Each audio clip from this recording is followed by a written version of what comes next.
ভিতর থেকে আপনাদের খুঁজে বাহির করবো আমরা।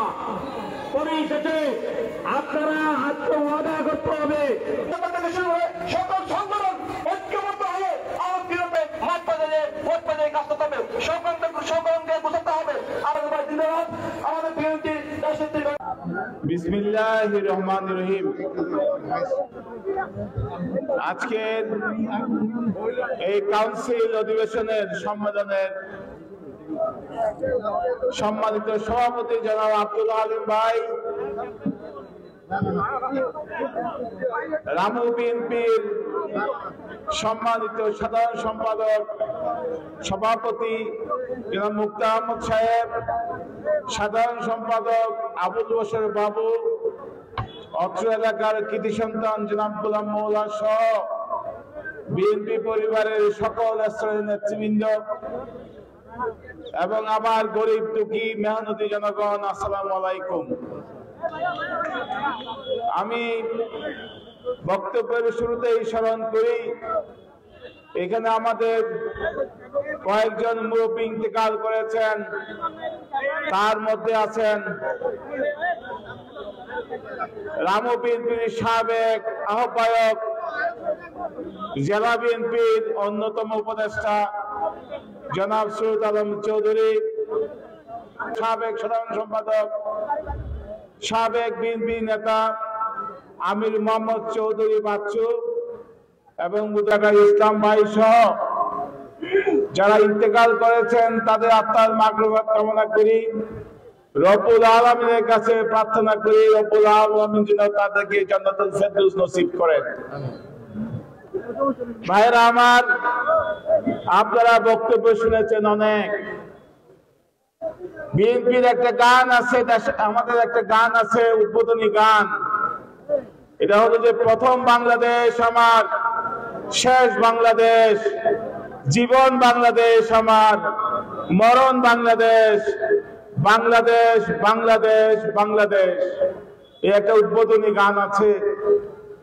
বিএনপির জীবন, বিএনপি কর্মীদের জীবন, বিএনপি যারা সমর্থন করে তাদের জীবনে এই গানটির মতোই। আমাদের সাহায্য করার মতো পাকিস্তান নাই, আমাদের সাহায্য করার মতো ভারত নাই, আমাদের সাহায্য করার মতো চীন নাই, আমাদের সাহায্য করার মতো আমেরিকা নাই। আমরা বাংলাদেশের সাধারণ জনগণের শক্তি নিয়ে আমরা রাজনীতি করি। তাই আমাদের সব সময় জনগণের সাথে থাকতে হয় এবং আমাদের সব সময় ষড়যন্ত্রের শিকার হতে হয়।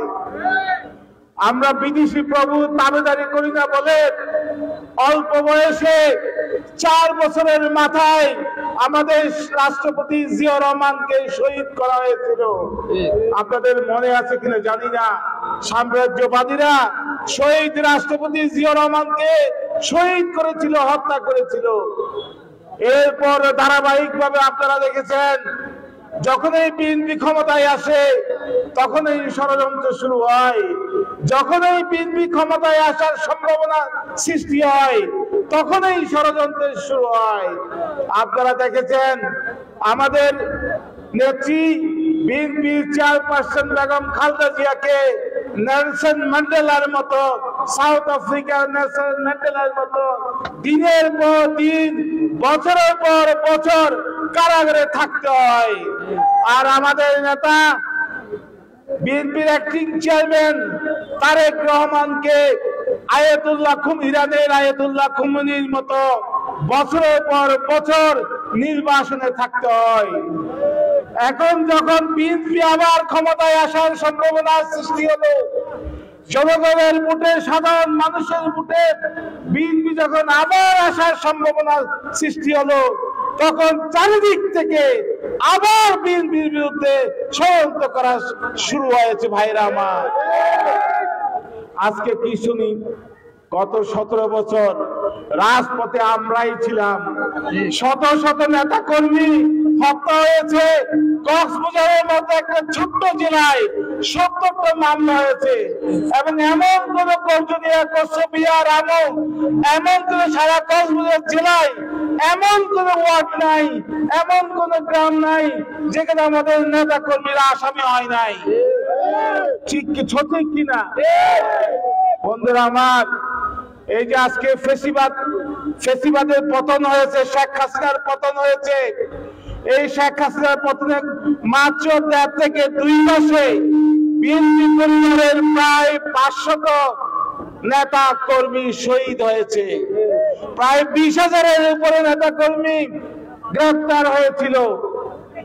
সংগ্রামী বন্ধুরা, আমরা বৈষম্য বিরোধী ছাত্র আন্দোলনকে এবং সবাইকে নিয়ে ঐক্যবদ্ধভাবে এই ফেসিবাদের পতন ঘটিয়েছি। তার মানে এই নয় যে আমরা কাউকে দস্তখত দিয়েছি, তারা যাই বলবে আমরা তাই শুনবো, এরকম কোন আমরা ওয়াদা করি না।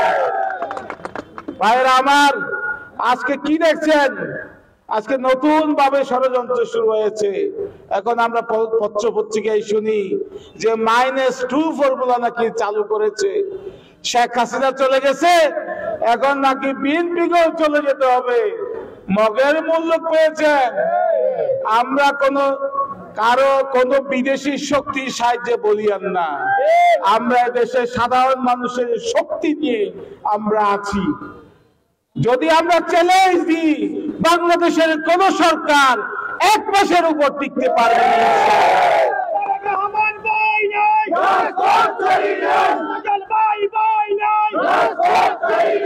ধন্যবাদ ধন্যবাদ ধন্যবাদ ভাইয়েরা আমার। ফেসিবাদ কি জিনিস আপনাদের বুঝতে হবে। আমরা শেখ হাসিনাকে